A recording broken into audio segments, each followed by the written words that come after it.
I'm Jenifer Hartsfield. This is my exhibition. The name of it is Resistance is the Secret of Joy. Well, it's a title that belongs to Alice Walker, who wrote The Color Purple. Mm-hmm. And it caught me by surprise, but it was the truth of it, I think, that I felt in my being. Oh yeah, that's right. Because when I resist something, I'm not asleep. I am alert. And being alert sometimes might even mean alarmed. But it's something that is new coming at me, maybe. And I have some fear, maybe. But these things that happen, that create the resistance, and they happen all the time to all of us, you know. I will do this. I don't want to do that. It's raining. Oh, wait. The sun's coming out. That sort of thing. Right. I should go there on occasion when the impetus from within me is strong. And that is a source of my making art a lot. There's an impetus, there's a real palpable feeling that comes up within me, and I've learned to identify it and cooperate with it and sort of own it as myself, part of myself. So is that where your inspiration comes from? In a large part, it does. Many of the things on display have been dreamed, literally dreamed. And I'll dream something and I'll think, what does that mean? It's a kind of a resistance. And I've learned ways to interact with my dream images, because I believe everything that one dreams is manufactured by oneself, and with the director and the producer, and we know the meaning somehow, even if it's not on the tip of our tongue at the moment. So is it fair to say that a lot of your work starts with a dream? A lot of it, I would say, fair to say that it does. So tell us about the artworks in this exhibition, particularly the one you're sitting in front of right now. Well, this one was created by combining all these little pieces. And each little piece represents one of those times when I felt the impetus to make something, to move. I like the way the pen sounds on the page and feels on the page. It's like I want to do something like this so I can put a pen in my hand and do something like this on paper. And each one might be separated from its neighbor by years or minutes. I've just made a lot of them over the years, and they became this piece of work when we put this exhibit together. Well, as we were combing through the work, I noticed that there would be like a series that was all very linear, and then a series that was all very value-oriented. Can you talk about how those evolve? Well, I can say that those elements, the lines and the values and the shapes, are very much a part of me. I learned the principles of art in high school. I didn't want to. It was a moment of resistance.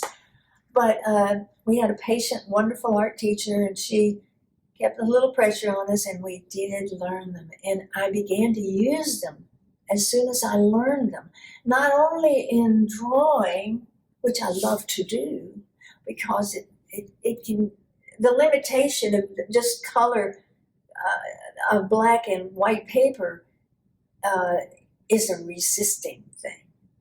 And I get pulled into the making, and I've used the the elements to check it out.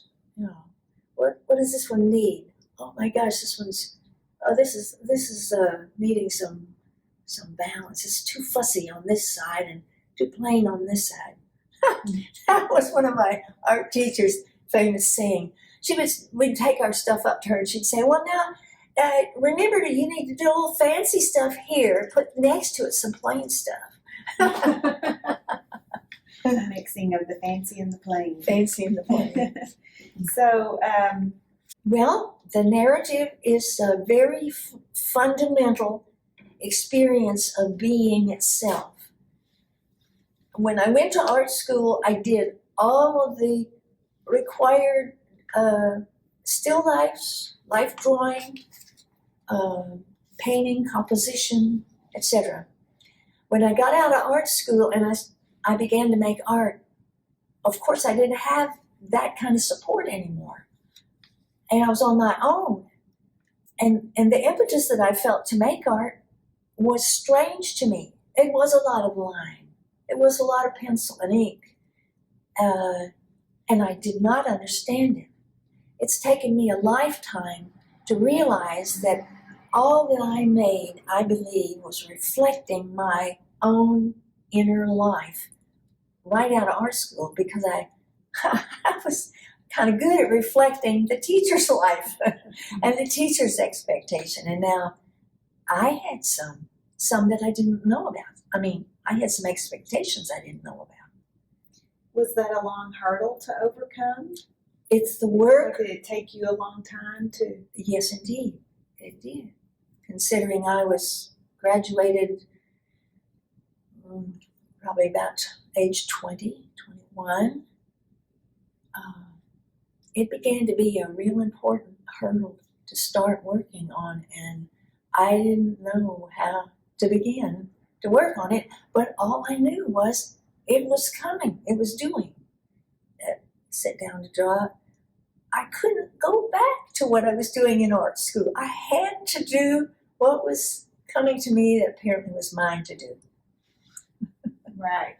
And I'm just now beginning to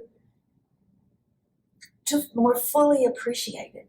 In the last years, I've come to understand this better. So did you always know that you were an artist? Like as a child, did you make art all the time? Or? I made art a lot, and I can remember the art I made and how I felt about it and who said what about it and who I showed it to. And it surprised me. It just surprised me, just like when I got out of art school, this new phase that surprised me. Well, being a child, I was surprised by my art. And nobody discouraged me, so I kept doing it. And the time I grew up in was post-war, and there was kind of an upward lift to life and the community and the schools. We were going to make life better. War was over now, and everybody was upwardly mobile. So that meant that there were a lot of resources available for children that have dropped by the wayside for one reason or another. So did you take private lessons, or were these lessons that you had in regular public school? They were public school lessons, and I lived in Houston, and the Houston Art Museum had a program in which they offered every school a chance to let their children enter a kind of a competition, and then they would select from what they got and give us a scholarship to the museum classes. And that was a new thing, too. What are we supposed to do now?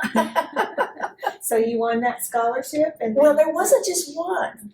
I think there could have been 2 or 3. You know, they gave us 3 or 5 subjects to draw on, and we sat down with our Crayolas and we drew. It was about 4th grade for me. Okay. And what a great experience. Imagine that all over Houston, and wasn't as big then as it is now, but still, that's a lot of children and entering in like this. And then they went through them, I guess. I wasn't privy to how exactly they did it, but I was delighted to be chosen for that year and the next year and the next year and the next year. Wow. I went all the way through junior high school.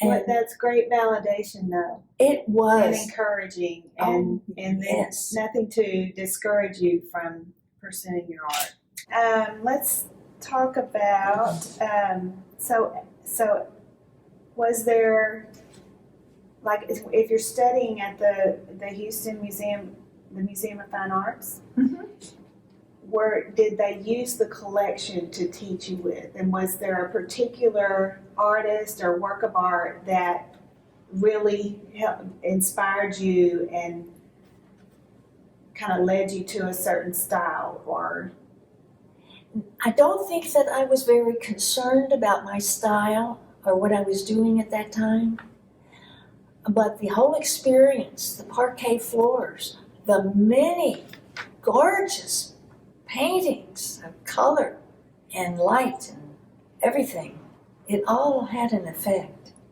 It was very, as you say, validating that I was in a special place. And I remember my teachers then, and I remember some of my behaviors then. One time we were walked in, this would be an after-school program, and so we would get there about 4 o'clock and work until about 5. And the teacher on hand would give us a prompt. Well, the auxiliaries selling some things and are having a market, and so how about we make a poster for the bulb mart? And I remember stewing over that. What is a bulb mart? I had to go ask the teacher, well, what is a mart? I knew what a bulb was. Yeah. And I felt a little embarrassed about that. But I remember both the outer experience and my inner experience. And that has probably led to the way that I make my art from, in a large part, my inner experience and outer experience to this day. And have made that my style. That's my way of making art. Well, the art interest grew, and I received a lot of help in high school, and I received a little scholarship, a little one, to the University of Texas because I had good grades. But I knew that it was art that I would pursue. And our teachers, this was when the Texas modernists were flourishing, and many of them taught at the University of Texas. And I do kind of look to those. I did kind of look to those people, how they related. They related a lot to the Austin landscape. And they were important teachers. I remember things that they said, things that they did and said. I remember especially Don Wiseman. He was the chairman of the department, and he was a fabulous teacher. He was so human, and he was so knowledgeable. He taught, the basic courses in art history and the introduction to art history. He's the one that said art is like a little laboratory now. You can always make some art.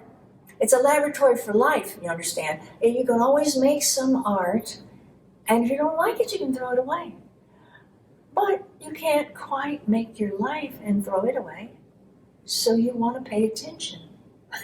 And that was a big influence for me, owning my memories and my dreams and what I was doing with myself. Whether it was a good thing or a bad thing, I had to live through a lot and practice that because I kind of committed to it. And then after college, I married and I had children, and that I still made art. I have art that I made while I was in that role, and that was a very conflicted role caring for children is a big responsibility. Being married is a big responsibility. And my mother did not prepare me for all of those. She didn't prepare me for the art conflicts either, but they came. And I traversed the path, and as much I did my best to understand, but it wasn't enough, and I didn't do my best as I look back on it. There were many things that I made big bad mistakes on, but eventually that marriage ended in divorce, and I was still making art. I was making art about the conflict of the divorce and the conflict of my experience with the children. I came to Corpus Christi on a visit to seek out someone who was a therapist. My whole life turned over with that divorce. My every relationship, my immediate family, my extended family, I was alone. They didn't like it. I had, for the first time, really not pleased my family. Yeah. But I had to follow. I had to do what I could do. And so when I came here, there were some people here that were very skillful and very experienced and spoken very well of, who counseled family members who suffered from experience of being in an alcoholic family. And that was me. I really came here because of that woman and her husband, and they helped me a lot. Now, there was another reason I came here. The other reason was, when I got lonely, one day I ran into an old college friend who introduced me to Don Pitchinson. Oh. And I said, "Where is he?" And they said, "I think he's in Corpus Christi." So there were two important reasons. And in the end, I got help, and Don got help, because he was from an alcoholic family too. Oh. And then we got help, and we have a wonderful friendship and marriage that I'm glad I stayed the course for. That's how I got to Corpus Christi. Okay, so Corpus Christi was your destiny. I guess so, and being a person of faith, I never forgot that it was the body of Christ. I know probably many people feel that way and don't say anything about it, but I decided to tell you. Okay, so you mentioned faith. Yeah. Talk a little bit about faith, how faith enters into your artwork. Well, it certainly involves my inner life. And faith itself encourages the inner life. And so it supports that. And it's an extremely rich ground for subject matter. It goes deep. It goes as deep as you want to go. But depending on what level that is, it's still a rich ground for story and inspiration. The feeling of it being inspired is part of faith too. So those things were added as I began to experience more maturity, and they helped my art grow into something more than decoration, and confirmed my commitment to being inspired from within.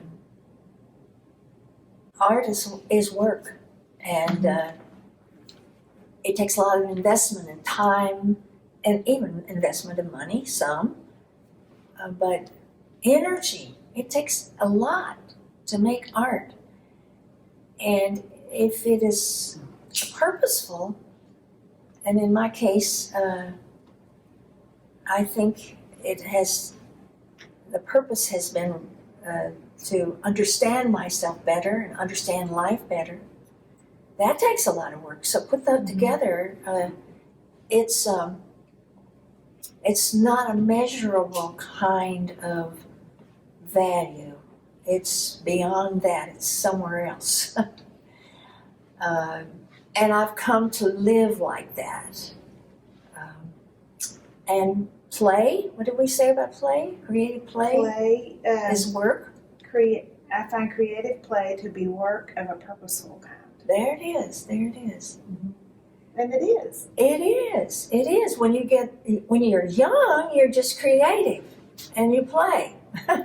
But when you're older, that has been scrubbed down by cultural norms sometimes, and you begin to wonder where's the vitality for me, and you have to look for it, and you have to do the work of making yourself available for it.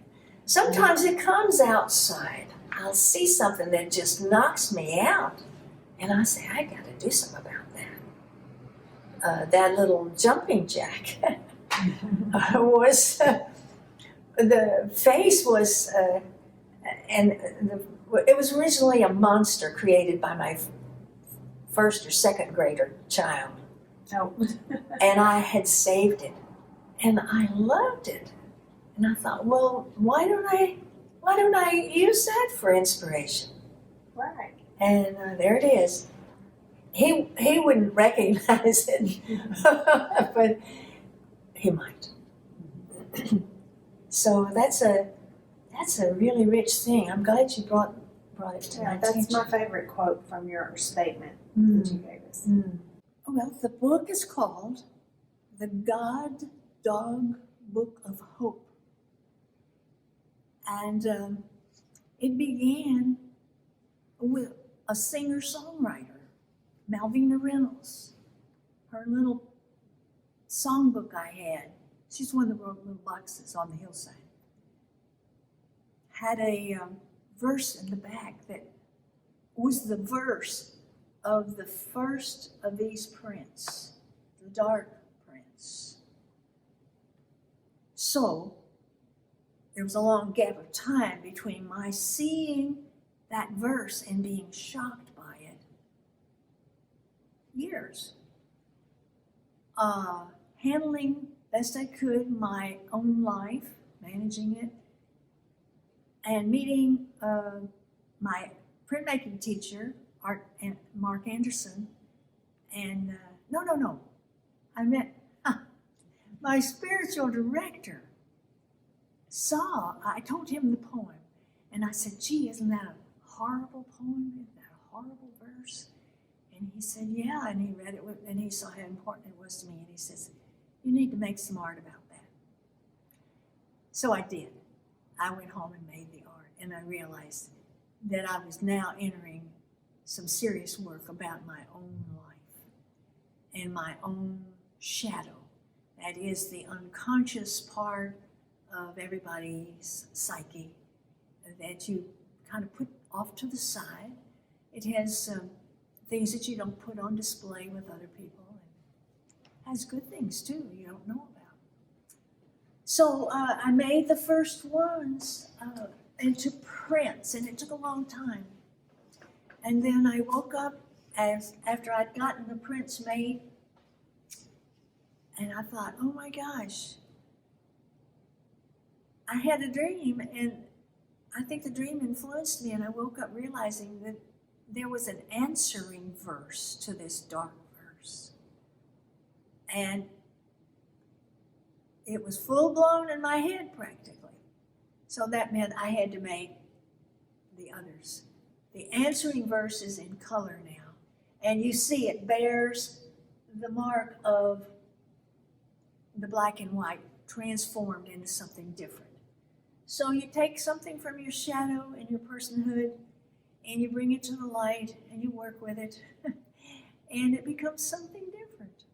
That's what happened. And then I always wanted to make a book, and I did make some handmade books, but I never, they were small potatoes. I never got really sophisticated in my book making.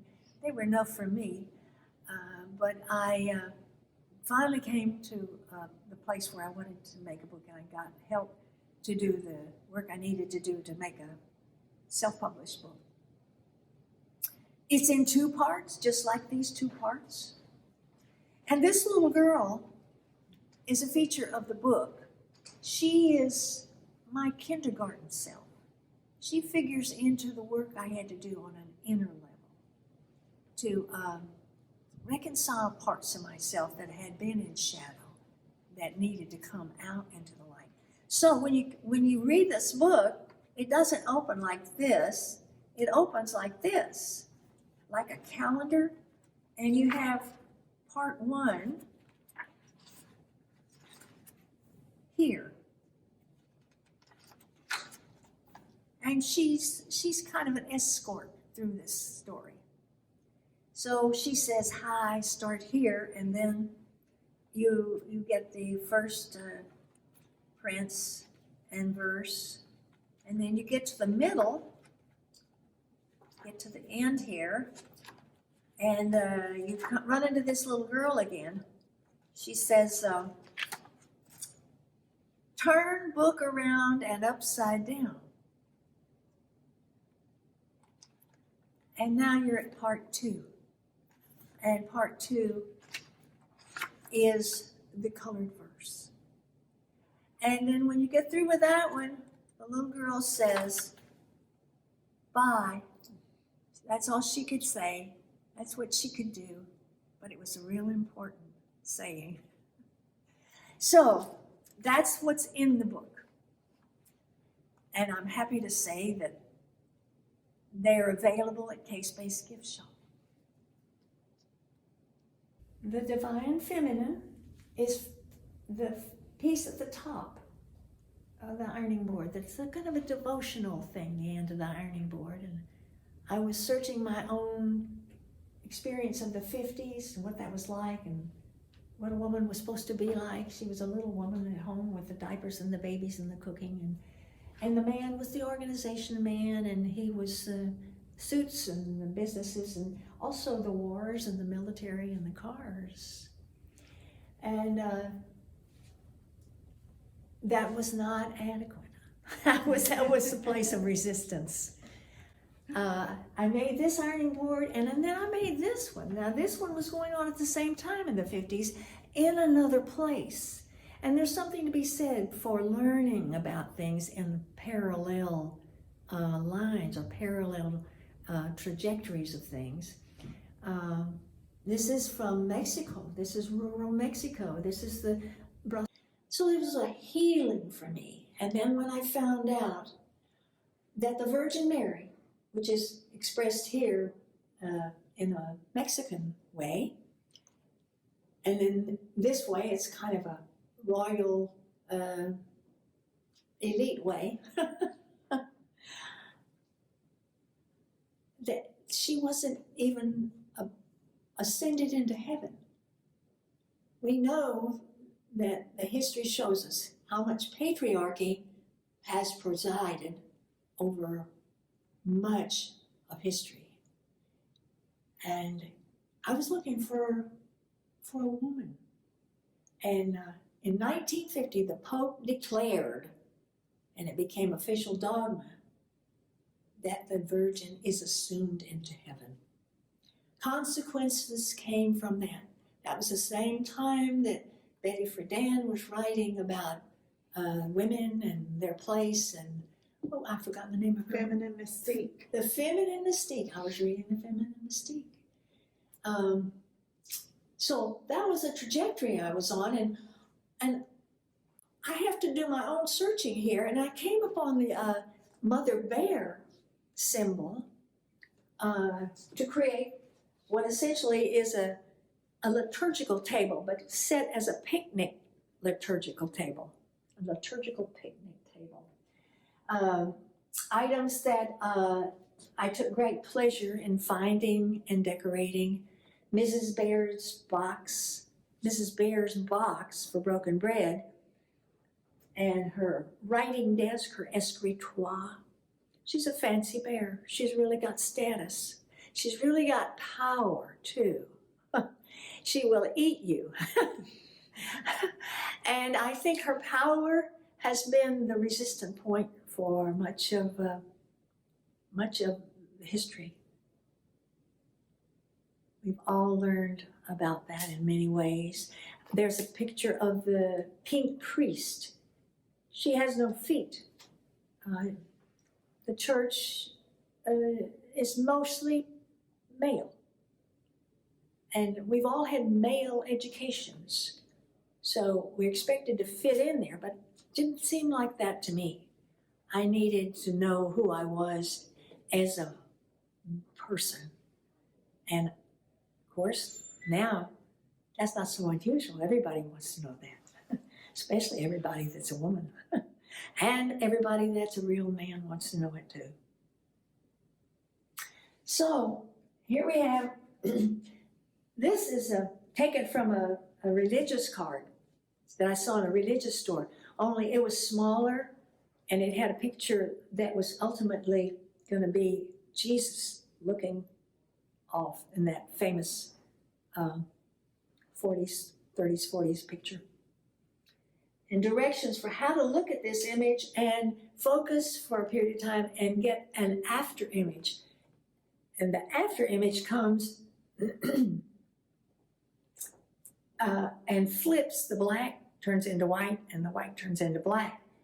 And so I made this bigger, and then with help from Michelle, I'm so grateful, we got a big one. And it's the right thing to do. There is power here, and it is as biblical based in small pieces as you and subtle ways as you can be validated.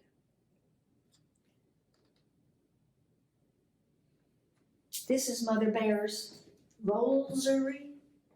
That was fun to make out of Fimo. It's pretty big, you know. She's a big bear.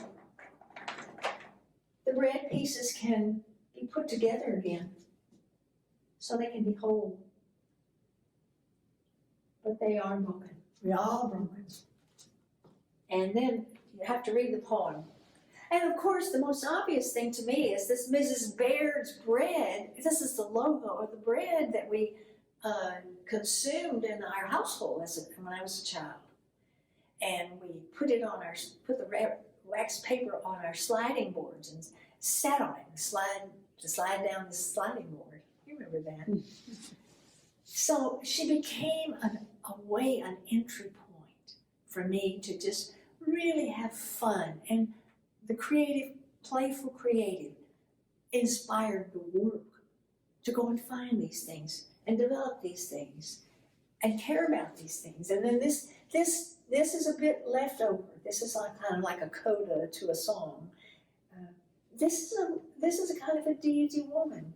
She's abandoned the restrictions of this narrow pathway of domesticity. She's in the bread that she's baking. You can see her here. She's in the bread. And the bread has a lot of creative potential. It's got egg. She holds a kind of a spoon that's like a mace or a scepter. It's an authority piece, and the bread dough is flying out of it. That brought me many, many happy moments, and it does today. And then it's not just about me, and all of these pieces have reference to hoping to better understand myself and to understand life better, and that means to understand relationships better. And this one is called the Alchemical Wedding. Alchemical refers to understanding your life better. And there's an ancient form called alchemy, which you may have heard of. Not too many people are conversant with it, but it's a way of understanding the deep forces that create development in human beings. And there are 3 marriages as a part of that. It uses the imagination in a beautiful way to make its point. And this is perhaps the first one of the marriages. And it's all about not marrying your boyfriend. It's about marrying the divine. Your marriage is a divine, and before God, all of us are feminine. We all marry the divine. I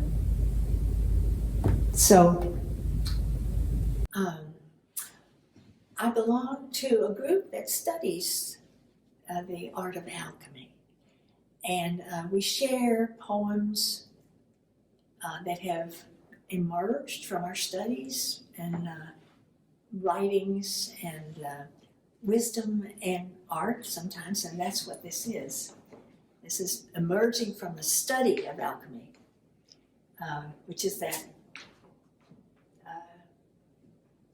ancient system of understanding how human beings evolve and develop. Here's the poem that one of the group wrote. Feathered in splendorous beauty, love's coy nature welcomed all adoration. With an egg-eyed glance, the lover wished for rapturous divine fireworks to enliven her egg's secret endowment. Which came first, the chicken or the egg? Or how wondrously mystifying this dance of the one, masquerading and playing with feathers and mirrors. That's lovely. Isn't it a true poem? The chicken. I mean, when you said that, I was like, oh, he does look a little bit like a chicken.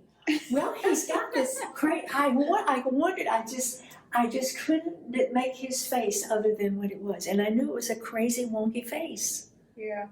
But it's so right for the alchemy because, and the chicken. I couldn't figure out why the chicken was. Oh, and there actually is a chicken. I see. I didn't even notice. I just noticed. Well, he does kind of look like he's got a little bit. Well, look, that's right. Look, it's a mirror image of the chicken. I didn't even see that till now. See, the poet made me see more than I put in there. I didn't realize. And all this splendor is the divine. So this is not a person marrying a person. This is any person developing a relationship with God. That's what it is. If that be your pleasure. So I live in a place where we have a lot of palm trees, and we have beautiful palm fronds that fall down. And some of them are so inviting. You want to make some art out of them. And it's not easy to do. But I have a couple of offerings, several offerings in the exhibit. This is one, and it's suspended and it's turning. Inside, it has transparencies of drawings of mine. Hopefully, they're happy there. I call this book seeds. And over here is a smaller piece with a little boat, kind of like a little canoe. And many pieces that I do are small. My space is limited where I am somewhat. So they provide a place for little pieces and little books.